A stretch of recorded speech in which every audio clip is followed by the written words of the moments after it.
The dare that started everything. Vincent Sterling sat in the exclusive penthouse bar, overlooking Manhattan, surrounded by crystal glasses filled with aged whiskey and the sound of quiet jazz floating through expensive speakers. He had built one of the most successful tech empires in Silicon Valley, his face gracing magazine covers, and his name whispered in boardrooms across the world. Tonight, he was celebrating another massive acquisition with his closest friends and his fellow billionaires. "You know what your problem is, Vincent?" His friend Theodore laughed, swirling his drink. "You've forgotten what real challenge feels like. Everything comes too easy now." Vincent raised an eyebrow, leaning back in his leather chair.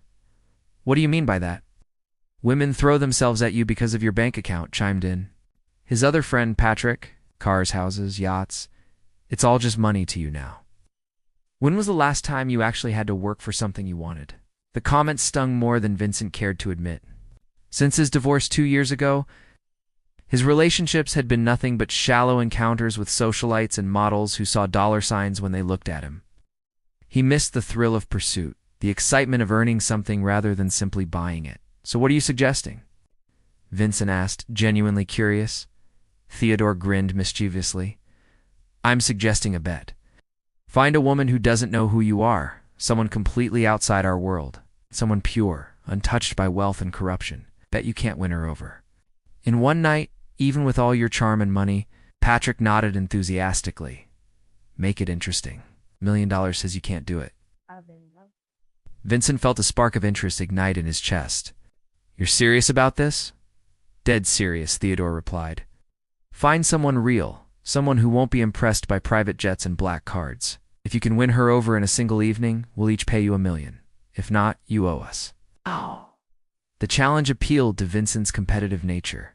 He had built his fortune by taking calculated risks and proving doubters wrong. This seemed like an interesting diversion from his usual routine of board meetings and merger negotiations. "You're on," he said, raising his glass. An unexpected detour 3. Days later, Vincent found himself in an unusual situation. His driver had taken a wrong turn on the way back from a business meeting upstate, and they had ended up on a quiet country road as darkness fell. The GPS showed only one establishment nearby, a small diner with a flickering neon sign that read, "Rosie's Place." Vincent normally would have instructed his driver to keep going until they found a proper restaurant, but something about the humble little building intrigued him. Maybe it was the warm light spilling from its windows onto the empty parking lot, or perhaps it was Theodore's challenge echoing in his mind. Either way, he found himself walking through the front door of the most ordinary place he had been in. Years the diner was everything his usual haunts were not. Vinyl booths with small tiers patched with tape, a jukebox in the corner that looked like it hadn't played music since the 80s, and the smell of fresh coffee mixed with grilled onions. Hanging in the air, it was humble, honest, completely authentic. But it was the woman behind the counter who truly caught his attention. Meeting Celestia. Moved with a grace that seemed out of place in the simple surroundings, carrying herself like someone who had been trained in posture and elegance from a young age. Her dark hair was pulled back in a practical ponytail, and she wore a plain uniform that somehow looked sophisticated on her. When she turned to face him, Vincent was struck by the intelligence in her deep brown eyes and the way she seemed to study him without being impressed. "Table for one?" she asked, her voice carrying a slight accent he couldn't quite place. "Please," Vincent replied. Suddenly feeling overdressed in his $1,000 suit, she led him to a booth near the window and handed him a laminated menu without ceremony. No recognition flickered in her eyes, no change in her demeanor that suggested she knew who he was. For once, Vincent was just another customer. "What's good here?" he asked, trying to start a conversation. "The coffee's fresh, the pie was made this morning, and everything else is honest food," she replied simply. "I'm Celeste, by the way.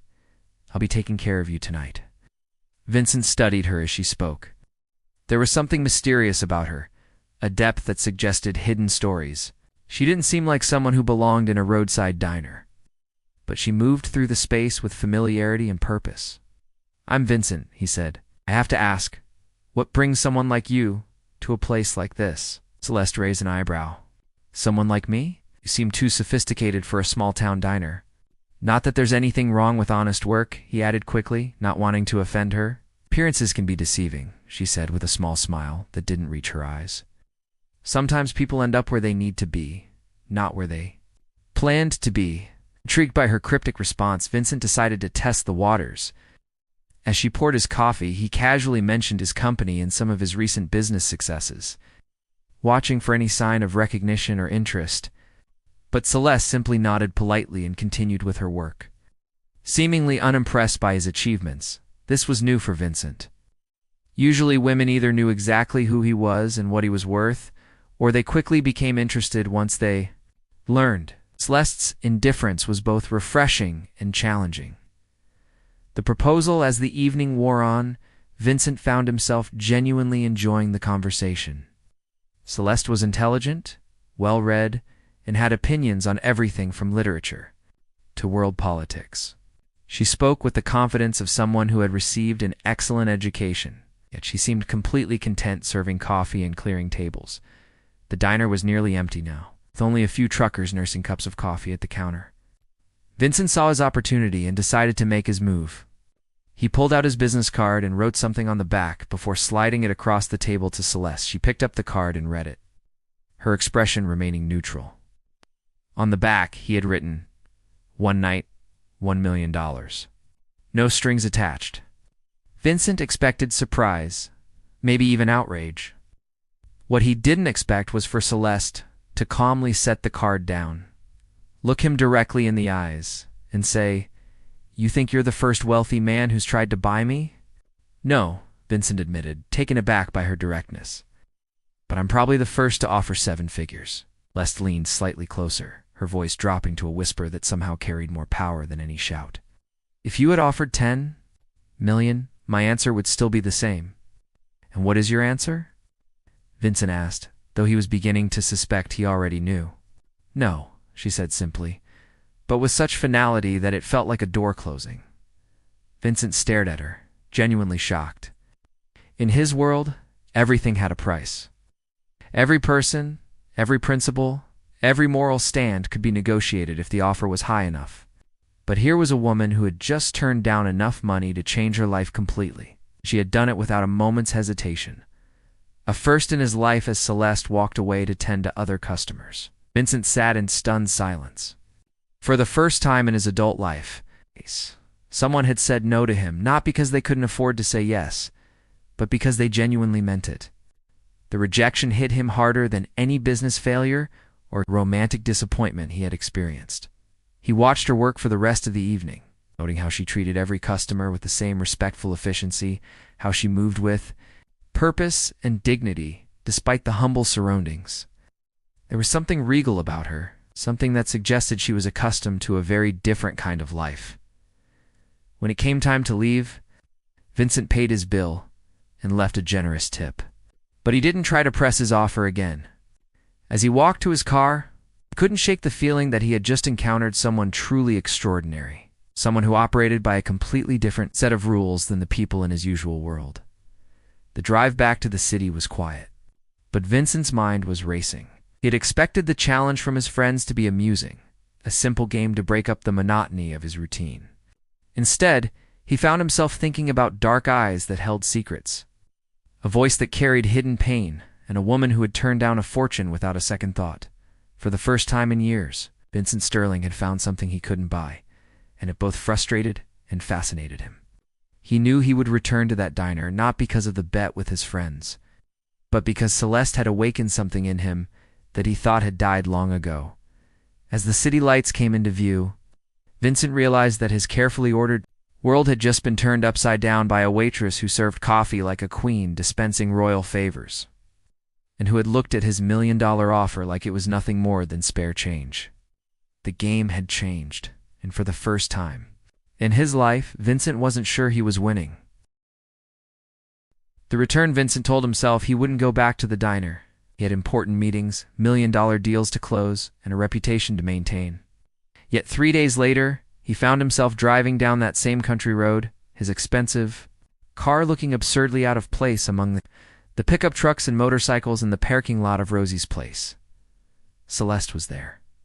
Of course, moving between tables with that same elegant efficiency that had captivated him before.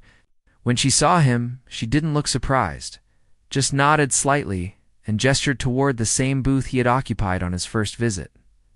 "Back for more honest food?" she asked, setting down a menu he didn't need. "I couldn't stop thinking about our conversation," Vincent admitted. "About you." Something flickered in her eyes, but her expression remained guarded. "That's not a good idea." "Why not?" Right. "I'm not here to make any more inappropriate offers. I just want to get to know you." Celeste studied his face for a long moment, as if trying to decide whether to believe him. Finally, she poured him coffee and said, "I get off at 10. There's a park down the road with a bench by the lake. If you're still interested in talking, then we can talk." Moonlight Confessions, the park was small and peaceful, with old oak trees casting shadows across a path that led to a wooden bench overlooking a modest lake. Vincent arrived first, nervous in a way he hadn't been since his first business presentation. When Celeste appeared, she had changed out of her uniform into simple jeans and a sweater that somehow made her look even more beautiful.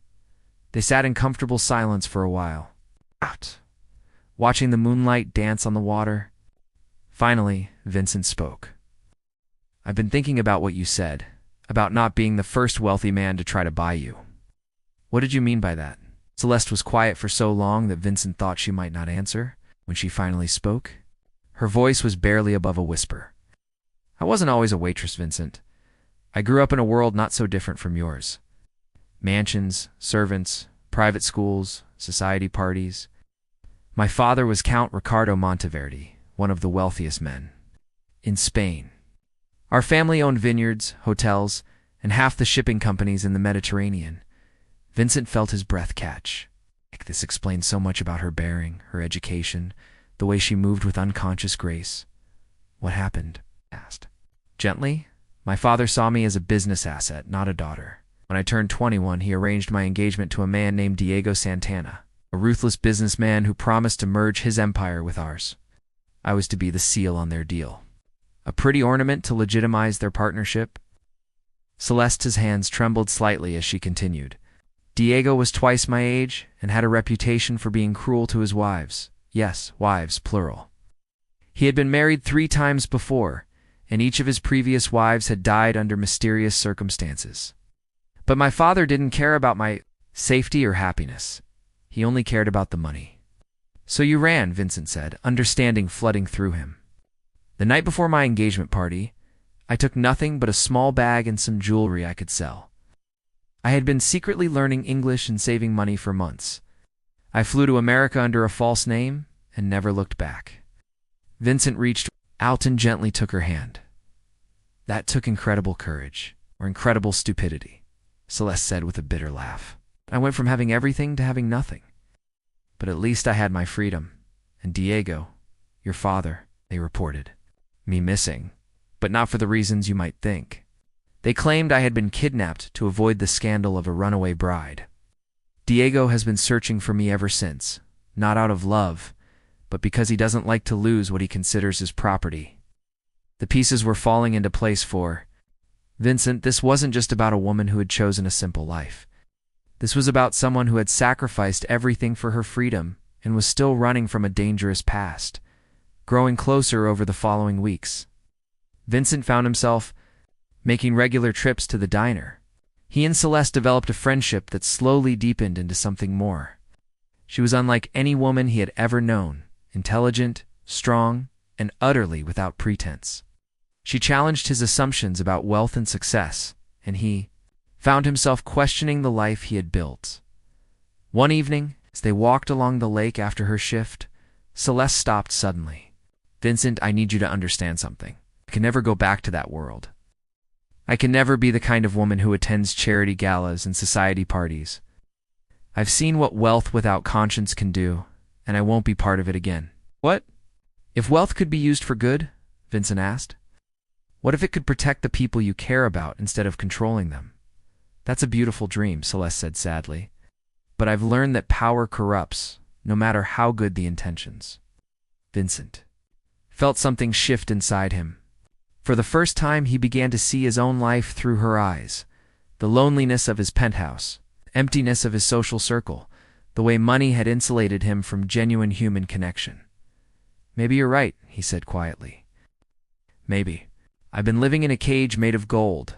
As they stood there in the moonlight, Vincent realized that he was falling in love with this woman who had given up everything for her principles.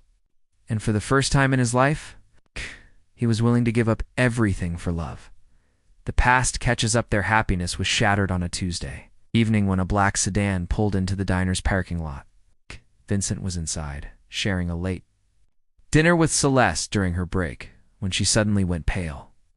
"He's here," she whispered, through the window. Vincent watched a tall, silver-haired man in an expensive suit step out of the car. God. Even from a distance, there was something menacing about him, something that made Vincent's protective instincts flare. "Diego," Celeste breathed, and Vincent saw fear in her eyes for the first time since he had known her. The man entered the diner with the confidence of someone accustomed to getting his way. His eyes swept the room until they found Celeste, and then he smiled a cold, predatory smile. "Celeste, mi amor," he said, his Spanish accent thick with mock affection. "You've led me quite a chase. I'm not going back," Celeste said, standing up with as much dignity as she could muster. "Oh, but you are," Diego replied smoothly. "See, your father is dying. He wants to see his daughter one last time. Surely you wouldn't deny a dying man's last wish?" Vincent could see the conflict in Celeste's eyes. Despite everything, she still loved her father. "I'll go with you to see him," she said finally. "But I'm not marrying you." Diego's smile widened. "We'll see about that. You forget, my dear, that you are still legally my fiancé. And I have been very patient." "She's not going anywhere with you," Vincent said, standing up and moving to Celeste's side. Diego looked at him with amusement. "And you are?" "Someone who cares about her," Vincent replied. How touching, Diego sneered. "Another rich American who thinks he can buy what he wants, but this woman belongs to me." "I belong to no one," Celeste said firmly. The confrontation, the tension in the small diner was electric as the three of them faced each other. Other customers had stopped eating to watch the drama unfold, sensing that something significant was happening. "You have 5 minutes to say goodbye to your American friend," Diego said to Celeste. "Then we're leaving." "Not going anywhere," Celeste repeated. Diego's facade of civility finally cracked. "You seem to forget that you are still wanted by the Spanish authorities for theft, those jewels you sold to survive. They belong to my family. I could have you arrested with one phone call." Vincent saw Celeste's face go white. She had never mentioned stealing anything, but he could see the truth in her eyes. She had been desperate, alone, and scared. However, Diego continued, "I'm willing to overlook that little transgression if you come home and fulfill your obligations." "What kind of obligations?" Vincent asked, though he suspected he already knew. "Marriage, of course, and all the duties that come with being my wife." Da. Way Diego said it made Vincent sick. This wasn't about love or even business anymore. This was about power and possession. "She's not going with you," Vincent said again, stepping protectively in front of Celeste. Diego laughed. "And how exactly do you plan to stop me? You may be rich, but you have no power in Spain. I have connections in every court, every police department. It can make her life very difficult." Vincent felt a surge of anger, but he forced himself to think strategically. Diego was right about one thing. Vincent had no legal power in Spain, but he did have something else. "What would it take?"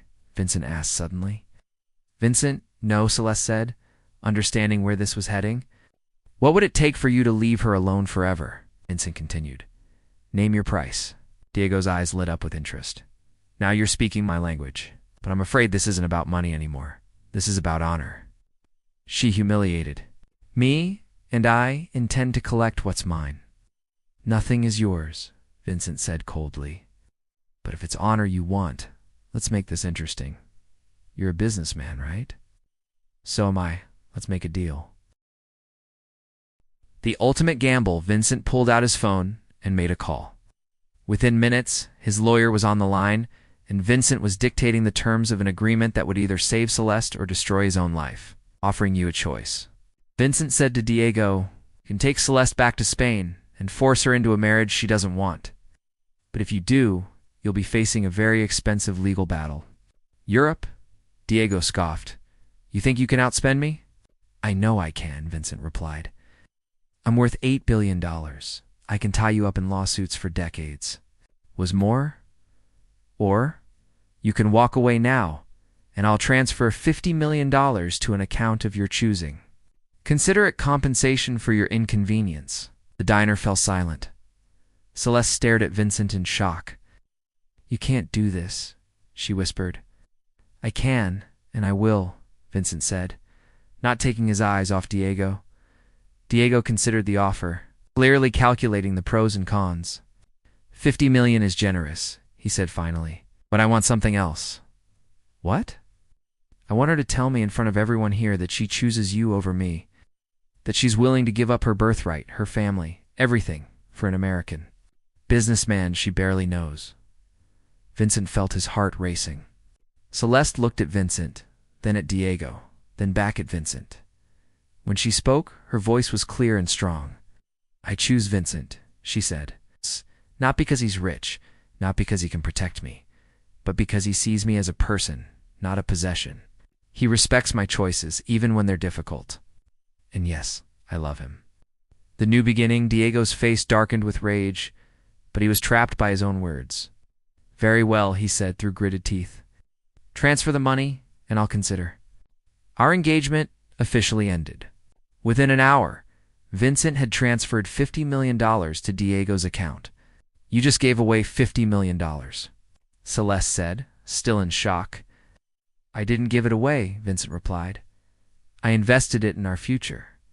Our future. Vincent took her hands in his. Celeste, I've learned something important from you. Money isn't worth anything if you can't share it with someone you love. You showed me that there are things more valuable than wealth, integrity, courage, and love. What are you saying? I'm saying that I want to build a new life with you. Not in my world or your old world, but in our world. We can travel, help people, make a difference. We can use my resources to do good instead of just accumulating more. Celeste's eyes filled with tears. Vincent, you don't understand. I have nothing to offer you. No family, no connections, no dowry. You have everything I want, Vincent said, pulling her close. You've taught me what it means to be truly wealthy. As they stood there in the empty diner, surrounded by the simple, honest things that had brought them together, they had bet that he couldn't win over a woman who didn't care about his money. Instead, he had found a woman who had taught him that money didn't matter at all. 6 months later, Vincent had sold his penthouse and most of his possessions, keeping only enough to fund their new life together. They bought a small house near the diner, where Celeste continued to work because she enjoyed the honest simplicity of it. Together, they started a foundation that helped people escape dangerous situations, providing them with new identities and fresh starts. Vincent never regretted his decision to choose love over wealth. He had learned that the richest man in the world was not the one with the most money, but the one who had found someone worth giving it all up for. And every morning, as he watched Celeste make coffee in their simple kitchen, he knew he was the richest man alive.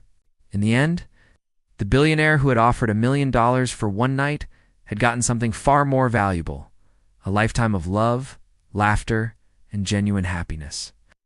And Celeste, who had given up a fortune to be free, had found something worth more than all the treasure in the world, a man who loved her not for what she had been or what she could give him, but for who she was in her heart. Things in life are the ones that can't be bought, only earned through courage, sacrifice, and an open heart.